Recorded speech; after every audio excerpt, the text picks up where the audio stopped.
सभी लोग जानते हैं कि 31 अगस्त 2025 यानी रविवार को पड़ रही है भाद्रपद महीने की राधा अष्टमी तिथि। और दोस्तों, ये वो तिथि है जो भाद्रपद महीने में पड़ने वाली सबसे बड़ी तिथि है, क्योंकि यह रविवार के दिन पड़ रही है और इसका बहुत ही बड़ा और विशेष महत्व होता है। पूज्य गुरुजी ने कहा है, अगर कभी भी मौका लग जाए और भाद्रपद महीने की राधा अष्टमी तिथि रविवार को पड़ जाए तो आप लोगों को एक चुटकी हल्दी वाला उपाय तो अवश्य ही करना चाहिए। इन दोनों का संयोग बहुत ही कम आता है। और दोस्तों, पूज्य गुरुजी ने अपनी शिव महापुराण की कथा में बताया है, इस दिन आपको हल्दी वाला उपाय तो अवश्य ही करना चाहिए, क्योंकि ऐसा दिन पूरे साल में सिर्फ एक ही बार आता है। और दोस्तों, आप सभी लोग जानते हो कि राधा अष्टमी का अगर सबसे बड़ा कोई उपाय है तो वो एक चुटकी हल्दी वाला उपाय है। तो दोस्तों, इस रविवार के दिन आप लोगों को इस हल्दी वाले उपाय को जरूर करना है। बहुत सारे लोग होंगे जिन लोगों ने इस उपाय को न किया हो, मतलब पूरा साल निकल गया और उन्होंने किसी भी दिन इस एक चुटकी हल्दी वाले उपाय को न किया हो। पर दोस्तों, आपके पास एक आखिरी मौका बचा हुआ है, जो कि 31 अगस्त के दिन है। तो इस दिन आप लोगों को इस वाले उपाय को जरूर कर लेना है। भले ही आपने पूरे साल भर इस उपाय को ना किया हो, पर अगर आपने इस भाद्रपद महीने के राधा अष्टमी के दिन अगर इस वाले उपाय को कर लिया तो आपको इस उपाय को करने का वो फल मिलेगा जिसकी आपने कभी कल्पना भी नहीं करी होगी। इसीलिए आप लोग इस वाले उपाय को एक बार जरूर कर लेना, ताकि आप लोगों के हाथ से यह मौका ना जा सके और आपको इस उपाय को करने का फल मिल सके। दोस्तों, यह उपाय पंडित जी ने अपनी अभी की ही शिव महापुराण की कथा में बताया है, जिस उपाय को आज हम आपको बहुत अच्छे से समझाने वाले हैं। इस वीडियो को देखने के बाद इस उपाय को समझने के लिए आपको कोई और वीडियो को देखने की जरूरत नहीं पड़ेगी। तो चलिए दोस्तों, उपाय को शुरू करते हैं। देखिए, ये इस भाद्रपद महीने के रविवार के दिन ये इतना खास होता है, इतना महत्वपूर्ण होता है। देखा गया है कभी कभी बड़े बड़े पूजा पाठ अनुष्ठान से जो मनोकामना पूर्ण नहीं होते, वो इस भाद्रपद महीने के राधा अष्टमी के दिन एक छोटे से उपाय करने से ही आपकी मनोकामना पूर्ण हो जाती है। और बहुत सारे लोगों ने इस उपाय को किया भी है और उनको इस उपाय को करने का फल भी जरूर मिला है। अगर आप लोग भी इस उपाय को राधा अष्टमी के दिन करना चाहते हैं तो आप इस उपाय को पहले अच्छे से समझ लेना, सुन लेना, उसके बाद करना। आपको इस उपाय का फल जरूर मिलेगा। और इस उपाय को कर लेने से आपके घर में चाहे किसी भी प्रकार की दुख और समस्या क्यों ना चल रही हो, आपको उसका कारण भी नहीं पता है कि भाई यह समस्या किस कारण से चल रही है। उसका कुछ भी कारण हो सकता है, जैसे पितृदोष हो सकता है या किसी भी तरह का मंगल दोष भी हो सकता है। तो इस दिन आप लोगों को ये वाला उपाय कर लेना है। ये एक ऐसा उपाय है जिस उपाय को अगर किसी विशेष दिन पर किया जाए तो भाई उस विशेष दिन का जो है वह तो हमें मिलता ही मिलता है, पर हमने उस दिन पर इस उपाय को किया है तो हमें उससे भी बड़ा फल मिलता है और फल बहुत जल्दी मिलता है, क्योंकि आप इस उपाय को बहुत ही बड़े और विशेष दिन पर कर रहे हो। तो चलिए अब उपाय के बारे में बात करते हैं, लेकिन उससे पहले आप लोगों को यह जानना आवश्यक है कि आखिर यह उपाय किस समय करना है, किसको करना है और कैसे करना है। तो चलिए हम आगे आपको वीडियो में एक एक करके बता देते हैं। लेकिन उससे पहले अगर आप लोग हमारे चैनल पर नए हैं तो हमारे चैनल को सब्सक्राइब कर लेना और इस वीडियो को लाइक करके कमेंट बॉक्स में श्री शिवाय नमस्तुभ्यम ओम नमः शिवाय जरूर टाइप कर देना। और अपने फायदे के लिए, गरीबी दूर करने के लिए इस वीडियो को पूरा देख कर जाना, तभी आपको लाभ की प्राप्ति होगी। यदि आज आपने वीडियो को बीच बीच में से देखा, काट काट कर देखा, तो आपको जीवन में कभी सफलता हासिल भी नहीं होगी। तो दोस्तों, इस एक चुटकी हल्दी वाले उपाय को हमें इस राधा अष्टमी के दिन कैसे करना है, किसको करना है, किस समय करना है और कहां पर करना है, ये सारे सवालों के जवाब आपको इस वीडियो में मिल जाएंगे। और जो ये वीडियो देखेगा भाई, उसको एक चुटकी हल्दी वाला उपाय जरूर करना चाहिए, क्योंकि इस दिन हल्दी का भी बहुत ही बड़ा और विशेष महत्व होता है। और जब बात आ जाए एक चुटकी हल्दी की, तो ये सोने पे सुहागा वाली बात हो जाती है और ये एक बहुत ही बड़ा उपाय हो जाता है इस राधा अष्टमी तिथि का। अब हम समझते हैं इस वाले उपाय को हमें करना किस समय है। इस एक हल्दी दीपक वाले उपाय को हमें इस राधा अष्टमी के दिन करना किस समय है। तो देखिए, इस उपाय को करने का जो समय है वह सुबह का समय है और शाम का समय भी है। अब देखिए, यहाँ पर हम मुख्य रूप से सुबह का समय नहीं बोलेंगे, क्योंकि 31 अगस्त रविवार अष्टमी का दिन है और इस दिन प्रदोष काल के समय का बहुत महत्व होता है। बाकी अगर सुबह के समय भी करेंगे तो भी अच्छा होगा, उसमें कोई भी दिक्कत वाली बात नहीं है। तो चलिए जानते हैं इस विशेष उपाय के बारे में। लेकिन उससे पहले एक प्रार्थना, अगर आप इस चैनल पर नए हैं तो आप इस वीडियो को लाइक करें, चैनल को सब्सक्राइब करें और कमेंट बॉक्स में आप अपनी राशि या अपना नाम जरूर डाल दें, क्योंकि हम राशि से जुड़ा भाग्य भी बताते हैं और भाग्य में चल रही परेशानियों को दूर करने के लिए वह आसान से आसान उपाय भी बताते हैं। तो चलिए अब हम अपने सबसे पहले उपाय की बात कर लेते हैं। देखिए, भादो मास के दिनों में विशेषकर भगवान शिव और माता पार्वती और विष्णु भगवान का पूजन किया जाता है।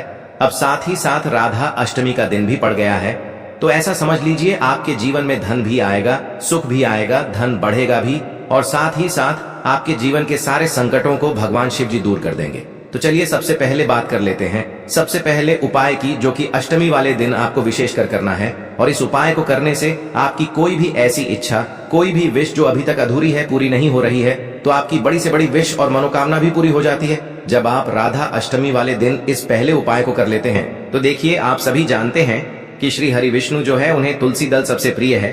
बिना तुलसी माता के श्री हरि विष्णु अधूरे हैं और बिना तुलसी पत्तों के श्री हरि विष्णु का भोग अधूरा है। अब श्री हरि विष्णु को प्रसन्न करके आप अपनी किसी भी मनोकामना को पूरा कर सकते हैं, क्योंकि श्री हरि विष्णु प्रसन्न हो गए तो आपकी कोई भी विश और इच्छा, मनोकामना अधूरी नहीं रहेंगी। तो आपको तुलसी के 5 पत्ते लेने हैं। अब ये 5 तुलसी के पत्ते जो आपने लिए हैं, ये 5 तुलसी के पत्ते आपको श्री हरि विष्णु को अर्पित करने हैं अपने घर के मंदिर में ही। ठीक है, ऐसा आपको करना है। आपके घर में श्री हरि विष्णु की कोई मूर्ति है, प्रतिमा है, वहां पर यह 5 तुलसी के पत्ते आप रखें और साथ ही साथ एक देसी घी का दीपक गोल बाती का आपको लगाना है और ओम नमो भगवते वासुदेवाय नमः इस मंत्र का आपको 11 बार जप करना है। देखो मंत्र कौन सा है, ओम नमो भगवते वासुदेवाय नमः, और फिर श्री हरि विष्णु से अपनी विश, अपनी इच्छा, अपनी मनोकामना कह देना और फिर देखना आपकी विश और इच्छा, जो भी आपकी मनोकामना है, जो भी अपने जीवन में आपको चाहिए। अगर निर्धनता बहुत है, आप अपने घर से गरीबी को दूर करना चाहते हैं, या फिर धन आपका बढ़ता नहीं है, आप चाहते हैं कि आपका धन बढ़े, या फिर आपके घर में फिजूल खर्ची बहुत होती है, पैसा आपके पास नहीं रुकता है, आप चाहते हैं कि पैसा आपके पास रुके, या फिर घर में कोई व्यक्ति ऐसा है जो बहुत बीमार रहता है, या फिर किसी का विवाह नहीं हो पा रहा है, तो जो भी आपकी इच्छा है, जो भी आपके विश है, बस एक बार श्री हरि विष्णु से कह देना। इस दिन है, साथ ही 7 साल का सबसे बड़ा दिन है। यह दिन इतना उत्तम है कि जो आप श्री हरि विष्णु से मांग लेंगे, जो उनसे कह देंगे, वह आपकी विश, आपकी मनोकामना को बहुत जल्दी पूरा कर देंगे। तो यह पहला उपाय है। चलिए बात करते हैं दूसरे उपाय की। देखो, यदि आपके जीवन में आर्थिक संकट बहुत अधिक हो रहे हैं, धन की समस्या लगातार जीवन में बनी हुई है, एक एक रुपयों को प्राप्त करने के लिए आपको बहुत अधिक मेहनत कर रहे हैं, तो आज रात्रि में सोने से पहले आपको यह एक चमत्कारी दीपक का उपाय अवश्य करना है। या फिर यदि आपका जो व्यापार है, बिजनेस है, दुकान है, वह अच्छे से नहीं चल पा रही है, तो आज रात्रि में इस विशेष दीपक का उपाय आपको अवश्य करना चाहिए। देखो दोस्तों, दीपक हमारे घर में सभी नकारात्मक शक्ति को बाहर करता है। यह उपाय आपको साल में केवल एक बार करने का ही मौका मिलता है। देखिए, इस उपाय के लिए आपको तुलसी जी की जो सूखी लकड़ी होती है, उसे ले लेना है। देखिए दोस्तों, यदि आपके पास पुरानी तुलसी जी की लकड़ी है तो उसे आप ले सकते हैं, और यदि आपके घर में तुलसी जी जो लकड़ी है वह सूखी हुई है, तो उसकी लकड़ी आप तोड़ करके इस्तेमाल कर सकते हैं। लेकिन आपको ध्यान रखना है कि सूर्यास्त से पहले पहले ही आपको यह जो तुलसी जी की लकड़ी है, इससे अवश्य ही तोड़ लेना है। तो इस उपाय के लिए आपको सबसे पहले तो एक मिट्टी का दीपक लेना होगा, चाहे तो आटे का दीपक भी ले सके, क्योंकि आटे का दीपक सभी दीपक में सर्वोत्तम माना गया है। इस दीपक के अंदर आपको शुद्ध घी का प्रयोग करना होगा, और इससे दीपक के अंदर आपने जो तुलसी जी की लकड़ी ली है उसे भी रख देना है। लेकिन ये जो तुलसी जी की लकड़ी है, इसमें आपको चारों तरफ अच्छे से घी लगा लेना है। देखिए, गुरु जी ने बताया है कि जो तुलसी जी की लकड़ी है, यदि आप उपाय करते हैं और बहुत ही शीघ्रता से जल जाती है, तो इसके लिए आपको एक कार्य करना है। आपको थोड़ी सी रुई ले लेनी है और उस रुई को आपने जो तुलसी जी की लकड़ी ली है उस पर अच्छे से चारों तरफ लपेट देनी है। तुलसी जी की लकड़ी के ऊपर रुई लपेटने के बाद इसे आपको पूरा घी के अंदर डुबो लेना है। अब इसे आपको बाती के रूप में प्रयोग करना है। अब दोस्तों, इस दीपक को आपको प्रज्वलित कहाँ करना है?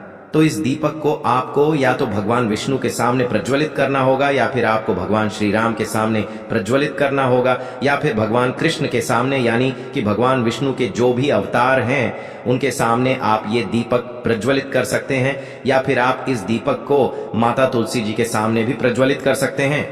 पूज्य गुरु जी ने बताया है कि जो भी व्यक्ति इस प्रकार से तुलसी जी की डंडी से यह दीपदान कर देता है, उसके जीवन में कभी भी धन की समस्या नहीं होती है। इसीलिए आपको यह पूरे साल में केवल एक बार ही मौका मिलता है। इस उपाय को करके देखना, आपकी सभी इच्छाएं जरूर पूर्ण होंगी। यह जो उपाय है रात्रि में सोने से पहले करना है। बात करते हैं तुलसी के गमले में आपको वह कौन सी चीज डालनी है जिस उपाय को करने से आप अपने जीवन में महाधनी बन जाएंगे। इतना धन आपको मिलेगा कि कभी भी आपके धन में कमी नहीं आएगी, कभी भी आपका धन बर्बाद नहीं होगा। आपके पैसे की बर्बादी बिल्कुल आपके जीवन से रुक जाएगी। और जो लोग कहते हैं कि घर में पैसा तो आता है, पैसा रुकता नहीं है और पैसा बढ़ता नहीं है, वृद्धि नहीं हो रही है, उन्हें भी विशेष यह तीसरा उपाय अष्टमी वाले दिन जरूर करना चाहिए। तो देखिए, पहले ही आपको बता दिया कि श्री हरि विष्णु की पूजा और उनका भोग श्री मतलब तुलसी मैया के बिना अधूरा है ना। और तुलसी मैया जो है वह श्री हरि विष्णु के बिना अधूरी है। तो देखिए, जब भी आप तुलसी का कोई उपाय करेंगे तो सीधे सीधे आप श्री हरि विष्णु को प्रसन्न कर लेते हैं। अब व्यक्ति को, यानी जो भी व्यक्ति है, किस व्यक्ति को कितना धन देना है, यह श्री हरि विष्णु के हाथ में होता है। धन देने का काम माँ लक्ष्मी करती है, जो कि माँ तुलसी का ही एक रूप है। माँ तुलसी जो है यह माता लक्ष्मी का ही स्वरूप है ना। तो आपको करना क्या है, आपको लेनी है यहाँ पर हल्दी पिसी हुई, जो कि श्री हरि विष्णु से जुड़ी हुई है, आपके गुरु ग्रह से जुड़ी हुई है, आपकी कुंडली में गुरु को मजबूत करती है, सुख सौभाग्य को खींचने का काम करती है, धन को बढ़ाने का काम करती है। तो एक चुटकी पिसी हुई हल्दी आपको लेनी है, और यह पिसी हुई सूखी हल्दी ही आपको अपने गमले में, तुलसी का पौधा जिस गमले में लगा है उसमें अच्छे से इस हल्दी को डालना है, ठीक है ना। और ओम नमो भगवते वासुदेवाय नमः इस मंत्र का जाप करना है। कितनी बार, कम से कम 11 बार जाप करना है। ओम नमो भगवते वासुदेवाय नमः इस मंत्र का जाप करते रहना है, और हल्के हल्के से तुलसी के पौधे में आपको पूरे गमले में पीसी हुई हल्दी का छिड़काव करना है। तो देखिए, जो व्यक्ति इस उपाय को अष्टमी के दिन कर लेता है, ऐसा समझ लीजिए अपने जीवन से नहीं आने वाली 7 पीढ़ियों के जीवन से निर्धनता और गरीबी को दूर कर देता है। क्योंकि हल्दी जो है ना, ये साधारण नहीं है। हल्दी इतनी उत्तम होती है कि रातों रात आपके जीवन में चमत्कार करती है। आपने देखा होगा कि कोई भी शादी होती है, विवाह होता है ना, कोई भी ऐसा शुभ काम हम करते हैं उसमें हल्दी जरूर लेते हैं। गृह प्रवेश जब हम करते हैं तो हल्दी के स्वास्तिक का निर्माण करते हैं। कोई भी अच्छा काम करने जा रहे हैं, हल्दी उसमें लेते हैं। और हल्दी जो है यह आपके गुरु ग्रह को मजबूत कर देती है। अगर कुंडली में गुरु कहीं ना कहीं मजबूत है तो इससे उत्तम उपाय आपको, ऐसा समझिए, अष्टमी का मिलेगा नहीं। बहुत ही उत्तम उपाय है। तुलसी के गमले में एक चुटकी पीसी हुई हल्दी डालना है, तो यह बहुत ही उत्तम उपाय है। इस उपाय को आप जरूर करें अष्टमी वाले दिन, और साल का सबसे बड़ा यह दिन है। तो इस उपाय को करने से श्री हरि विष्णु और महादेव आपसे न केवल प्रसन्न होते हैं, आपसे इतना प्रसन्न हो जाते हैं कि जीवन में कभी आपके गरीबी और निर्धनता को नहीं आने देते हैं। तो चलिए अब बात कर लेते हैं अपने तीसरे उपाय की, जो कि मुख्य द्वार से जुड़ा हुआ है। और यह उपाय है स्थिर लक्ष्मी के वास के लिए। ऐसा पैसा आपके घर में आएगा जो आपके घर में ही रुकेगा। ऐसा पैसा कभी आपके घर में नहीं आएगा जो आपके घर से जाएगा, और विशेषकर फिजूल खर्ची में जाएगा। अब आधे से ज्यादा लोगों की यही समस्या होती है कि घर में पैसा तो आता है लेकिन बहुत जल्दी घर से चला जाता है, या फिर फिजूल खर्ची में चला जाता है। तो धन की बर्बादी जिन लोगों के घर में हो रही है, उन्हें विशेषकर यह तीसरा उपाय करना है। या जिन लोगों के पास बिल्कुल पैसा आना बंद हो गया है, सर पर लगातार कर्जा बढ़ रहा है, उन्हें भी यह विशेष तीसरा उपाय करना है। तो देखिए, आपको फिर से क्या लेना है, हल्दी लेनी है पीसी हुई, जो कि श्री हरि विष्णु से ही जुड़ी हुई है ना। पीसी हुई हल्दी लेनी है, और थोड़ा सा पानी डालकर उसका गाढ़ा गाढ़ा आपको पेस्ट बना लेना है। अब इसी हल्दी से आपको अपने घर में स्वास्तिक बनाने हैं। कितने स्वास्तिक? एक स्वास्तिक आपको बनाना है अपनी तिजोरी पर, जिसमें आप पैसा रखते हैं। चाहे तो आप संदूक में रखते हैं, अलमारी में रखते हैं, जिस चीज में भी पैसा रखते हैं, बस वहां पर हल्दी से एक स्वास्तिक बनाना है। दूसरा स्वास्तिक आपको कहां बनाना है? अपने घर के मंदिर में, है ना। और 2 स्वास्तिक आपको बनाने हैं अपने घर के मुख्य द्वार पर बाहर की तरफ। हल्दी से 4 स्वास्तिक आपको बनाने हैं। 2 स्वास्तिक मुख्य द्वार पर बाहर की तरफ, एक तिजोरी पर, है ना, और एक अपने घर के मंदिर में। बस ये उपाय आपने अगर अष्टमी वाले दिन कर लिया तो देखिए, जो धन की तिजोरी है उसमें पैसा भरा रहेगा। कभी भी धन की तिजोरी धन से खाली नहीं होगी, क्योंकि जहां पर हल्दी का स्वास्तिक एक होता है वहां कभी धन की कमी नहीं होती है। हमेशा वहां पर धन की देवी माता लक्ष्मी वास करती हैं, क्योंकि हल्दी किससे जुड़ी हुई है? श्री हरि विष्णु से। और माँ लक्ष्मी कहाँ होती है? जहां श्री हरि विष्णु वास करते हैं। अब बात करें कि आपके घर का मंदिर जो है उसमें अगर आप एक स्वास्तिक बनाते हैं तो आपके घर से ऊर्जा जो है, पूरे में ऊर्जा फैलती है ना। तो आपके घर में पॉजिटिव एनर्जी बढ़ती है, सकारात्मक ऊर्जा बढ़ाती है। जब आप अपने घर के मंदिर में हल्दी का स्वास्तिक बनाते हैं, आपके घर से बुरी शक्तियां, नेगेटिव एनर्जी जैसी चीजें बिल्कुल आपके घर में नहीं रुकती है। मुख्य द्वार तो इतना उत्तम होता है कि मुख्य द्वार से ही माँ लक्ष्मी की नजर सबसे पहले आपके मुख्य द्वार पर ही पड़ती है। और मुख्य द्वार पर अगर आपने हल्दी के स्वास्तिक बना दिए तो माँ लक्ष्मी देखते ही प्रसन्न हो जाती है, क्योंकि यह श्री हरि विष्णु से जुड़ी हुई है ना। और हल्दी के स्वास्तिक जहां पर जो व्यक्ति अपने घर के मुख्य द्वार पर बनाते हैं, ऐसा समझ लीजिए माँ लक्ष्मी उनके घर में वास करती ही करती है, और कभी भी ऐसे घर को फिर छोड़कर नहीं जाती है। स्थिर लक्ष्मी का वास आपके घर में होगा। यह हल्दी के स्वास्तिक वाला उपाय अष्टमी के दिन बहुत ही उत्तम है। साथ ही साथ कोशिश करें कि इस दिन गाय माता को हरी घास अवश्य खिलाएं। अगर आपको हमारी ये वीडियो पसंद आई हो तो हमारे इस वीडियो को लाइक करें, चैनल को सब्सक्राइब करें, कमेंट बॉक्स में लिखें हर हर महादेव, जय मां लक्ष्मी। अब बात करते हैं अगले उपाय। देखो, इस उपाय को आप सुबह से लेकर शाम तक कर सकते हैं। तो चलिए बरसते हैं उपाय की ओर। देखिए, इसके लिए आपको क्या करना है, एक काली मिर्च लेनी है। देखो, ध्यान से समझना, एक काली मिर्च लेनी है और ध्यान देना है कि काली मिर्च कहीं से भी खंडित नहीं होनी चाहिए। फिर इसके बाद आपको लेना है एक गोल बाती का दीपक। देखिए, दीपक आप चाहे तो माटी का ले लें, और यदि आपके पास माटी का दीपक नहीं है तो आप यह दीपक शुद्ध आटा लगा करके एक दीपक बना सकते हैं। बस आपको ध्यान देना है कि उस आटे में आपको नमक या हल्दी का प्रयोग नहीं करना है। ठीक है, तो आप एक बढ़िया सा दीपक बना लें और उस दीपक में गोल बाती लगा करके उस दीपक में आपको घी भरना है। देखो, गाय का शुद्ध घी आपको उस दीपक में भरना है। अब क्या करना है, आपको इन दोनों चीजों को लेकर चले जाना है। बेलपत्र के पेड़ के पास देखिए। देखो, गुरुजी ने अपनी अभी की शिव महापुराण कथा में भी बताया था, जो भी व्यक्ति प्रदोष काल में जो भी एक दीपक प्रज्वलित कर देता है, उसके घर पर धन की कमी नहीं हो सकती। देखो, यदि आपके घर के आसपास कहीं बेलपत्र का पेड़ नहीं है या घर से काफी दूर पड़ता है और आप जा नहीं सकते, तो आगे हम ये भी बताएंगे कि कैसे इस उपाय को करना है। अगर बेलपत्र वृक्ष ना हो तो देखो, अब आपको प्रदोष काल में इन दोनों चीजों को लेकर चले जाए बेलपत्र के पेड़ के पास में। अब क्या करना है, सबसे पहले आपको उत्तर दिशा की ओर मुंह करके आपको खड़े हो जाना है और जो आप दीपक लेकर गए हैं उससे आपको बेलपत्र की जड़ में प्रज्वलित करना है। दीपक प्रज्वलित करने के बाद आपको एक काली मिर्च अपनी हथेली पर रखना है और बेलपत्र के पेड़ का आपको 5 बार परिक्रमा लगा लेना है। और यदि आप परिक्रमा बेलपत्र के पेड़ का नहीं लगा सकते हैं तो आपको दीपक को चारों ओर कुछ इस तरह से क्लॉकवाइज 5 बार घुमा देना है, मतलब आरती करना है। और घुमाने के बाद आपको उसी काली मिर्च को दीपक में डाल देना है और वहीं पर बैठकर हाथ जोड़ करके आंख बंद करके आपको जो भी आपके जीवन में समस्याएं हैं, घर से लक्ष्मी जी का निवास नहीं है, घर में लक्ष्मी जी प्रवेश नहीं कर रही है, और भी जीवन में जो भी समस्याएं हैं, तो उस समय आपको विनती करनी है। ठीक है, अब इसके बाद यदि आपके घर के आसपास कहीं बेलपत्री का पेड़ नहीं है तो आपको इन सब चीजों को लेकर चले जाना है शंकर जी के मंदिर में। और शिव जी के मंदिर पहुंचकर आपको क्या करना है, आपको इसी एक दीपक को आपको शंकर जी के मंदिर की जो चौखट होती है ना, वहां पर आपको इस दीपक को जलाना है।